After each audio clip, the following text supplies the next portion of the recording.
Oke guys, selamat datang kembali di channel Trisna Sejati. Nah, sekarang saya akan membahas tentang Maniverse. Oke, di Android Studio itu ada yang namanya Maniverse.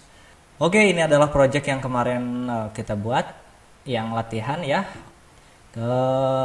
Terus di sebelah kiri ada folder kalau belum dibuka seperti ini ya, ada apps, ada Gradle. Untuk membuka Maniverse kita buka dulu folder app-nya. Bisa double klik, bisa juga klik yang segitiga di sini. Tuh. Ini adalah kode Maniverse kita yang projectan yang kemarin ya. Oke, di paling atas di sini di line 1 ada XML version 1 encoding UTF-8. Ini menunjukkan bahwa ini adalah XML versi 1 menggunakan encoding UTF-8. Nah, di baris kedua ini ada Maniverse. Ini ada tutupnya di sini di line 28. Nah, yang ini line 3 ini maksudnya package aplikasi kita itu berada di com Trisna Sejati Hello World Apps.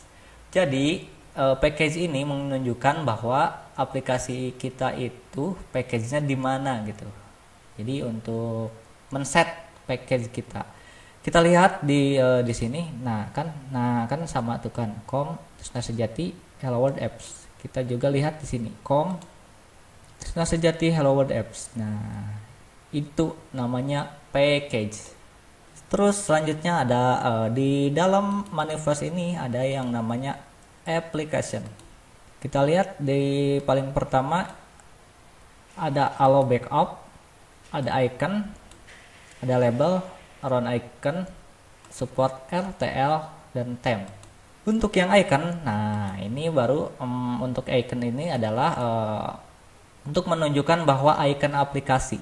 Jadi aplikasi itu kan ada iconnya ya. Jadi kalau kita buka WhatsApp misalkan, kalau di menu kan, di menu ponsel kita ada icon WhatsApp. Nah, itu adalah untuk mengsetnya di sini. Nah, ini adalah label. Label itu adalah tulisan yang tampil di menu aplikasi kita. Jadi kalau kita ada menu aplikasi kan ada tulisan Facebook, ada Google, ada WhatsApp. Nah, itu adalah label. Theme ini adalah menunjukkan aplikasi kita ini temanya ngambil dari mana. Oke, jadi aplikasi kita itu ada tema. Temanya itu banyak, ada tema itu ya tema di dalamnya gitu. Ada yang tanpa action bar kan ya, ada yang seperti splash screen misalkan kan, splash screen itu kan nggak ada action barnya ya, langsung full aja gitu. Nah, itu adalah tema. Dan ada juga yang ada action barnya, ada di atas ada action barnya, ada judulnya, judul aplikasi atau judul menunya. Nah, itu adalah action bar. Nah, untuk defaultnya ini menggunakan style app themes. Oke, di bawah application tentunya ada banyak activity. Ini adalah activity yang kita buat. Nah, kemarin kita kan membuat 3 activity ya. Ini activity pertama, activity kedua. Nah, ini activity ketiga. Activity-nya apa aja? Ada home activity, ada splash screen activity, dan juga ada main activity. Nah, kenapa kok ini ada apa ya? Ada di blok kuning gitu, sedangkan ini gak di blok kuning? Ya karena gak tahu. Ya karena ini menurut penulisan ini XML tag as empty body. Jadi ini gak ada bodinya. Nah, ini itu menyuruh artinya ini untuk menyuruh supaya diginiin aja. Nah, diginiin aja kalau gak ada bodinya. Kalau kita ada bodinya, diginiin aja. Nah, kita bisa nulis beberapa kode di sini seperti yang ini nih, ada kodenya. Nah, kode ini untuk apa sih? Kode intent yang ini ada 4 baris kode, 1 pembuka, 2 isi kode, 3 isi kode, yang terakhir penutup kode. Ini itu biasanya kalau sebuah activity ada kode ininya, Artinya ini adalah activity yang dimulai duluan. Jadi kalau kita klik icon aplikasi, yang keluar adalah splash screen dulu. Kalau ininya dipindah ke sini, berarti kalau aplikasi kita dibuka, yang muncul pertama adalah main activity. Kalau ininya misalkan kita ke sini, nah dipindahin ke atas, maka yang tampil pertama kali di dalam aplikasi kita adalah home activity. Ya, home activity di mana? Di sini, di Java. Nah, ini ada home activity ya, yang ini. Ini ada main activity yang ini. Dan ini splash screen activity yang ini. Nah, kalau untuk urutannya sih bebas, boleh dibulak-balik juga sama aja ya. Misalkan ininya diterakhirin juga ya agak ngaruh gitu. Gak apa-apa, ini mah kalau dibulak-balik juga gak bakal ngaruh. Jadi kita set ke splash screen, karena splash screen adalah adalah activity yang pertama kali kita jalankan. Di dalam manifest ini kita bisa membuat izin. Jadi kalau kita ingin menggunakan internet, kita ingin menggunakan kamera, kita ingin menggunakan segala hal, kita harus menuliskan dulu izinnya di sini. Cara menuliskan izin penggunaan ya, di sini kita tulis di bawah sini, atau juga boleh di bawah sini, tapi kebanyakan orang sih di sini ya, di paling atas itu izin. Terus izinnya gimana? Misalkan aplikasi kita akan mengakses internet, misalkan kita akan mengakses internet, kita tuliskan di sini uses. Oke, ini ada banyak.